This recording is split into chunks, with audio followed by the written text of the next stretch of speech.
Aos trancos e tamancos holandeses e corintianos.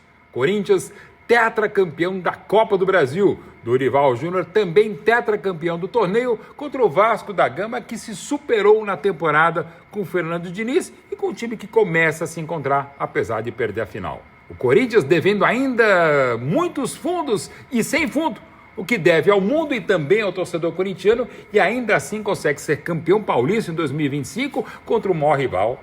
Elimina o Palmeiras de novo na mesma Copa do Brasil do mesmo ano e vence de velho o Vasco no mesmo Maracanã mundialista, com um golaço digno daquele timaço de Oswaldo de Oliveira no ano de 2000, quando o Corinthians ganhou o primeiro Mundial da FIFA.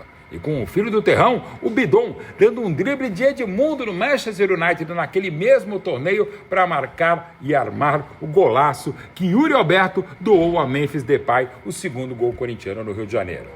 É uma força da natureza esse tetracampeão da Copa do Brasil, o tetra de Dorival Júnior, treinador que merece muito mais respeito pela pessoa e pelo profissional que é. O todo-poderoso Timão que voltou ao Maracanã 25 anos depois do 14 de janeiro de 2000, depois da primeira exibição dessa canção que é o marco. Isso, convenhamos, ninguém tira do Corinthians, essa capacidade de driblar a lógica, como as últimas administrações, bem entre aspas, e mal das contas, também driblam essas contas que não fecham em Itaquera no Parque São Jorge.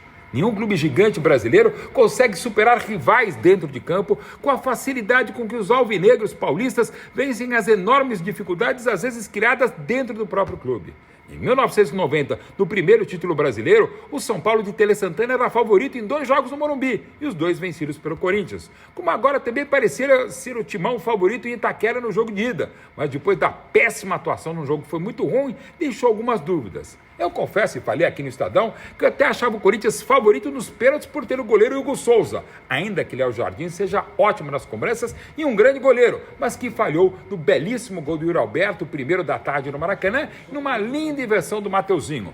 Afinal, com a ajuda do Léo, que demorou a sair do gol, ia fechar corretamente o ângulo e acabou levando o primeiro gol no primeiro ataque realmente perigoso da equipe paulista na grande decisão no Maracanã.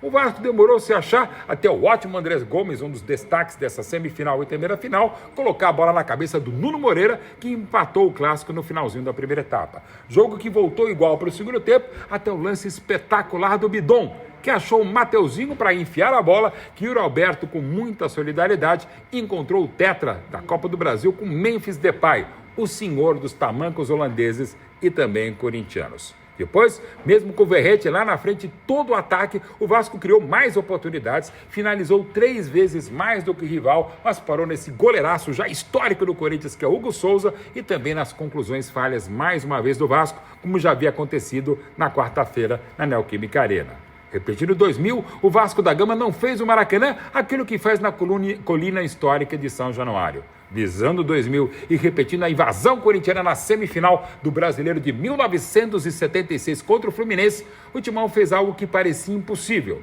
ou só possível, na história, a um clube que acaba normalizando o anormal. Esse bando de loucos que possibilitam o improvável, que refaz o que parecia detonado, que sobe ao trono pela 4ª vez o que estava destronado, que reconstrói o que foi implodido internamente, que explode o coração na maior felicidade, como o maravilhoso tema do Carnaval do Salgueiro em 1993. Como parece ser o tema que é mote desde que foi fundado o Corinthians à luz dos Lampiões no Bom Retiro em 1910. O Corinthians é mesmo uma força da natureza, mesmo quando essa natureza interna e intestina faz com que ele se enfraqueça, sobretudo fora de campo, nos últimos anos pavorosos. Parabéns ao campeão da Copa do Brasil do Paulista, repetindo os feitos de 1995 e 2009 e mesmo 2002, quando o Corinthians ganhou a Copa e também o torneio Rio-São Paulo. Com times muito melhores do que esse, com favoritismo confirmado em campo em 95, em 2002 e 2009,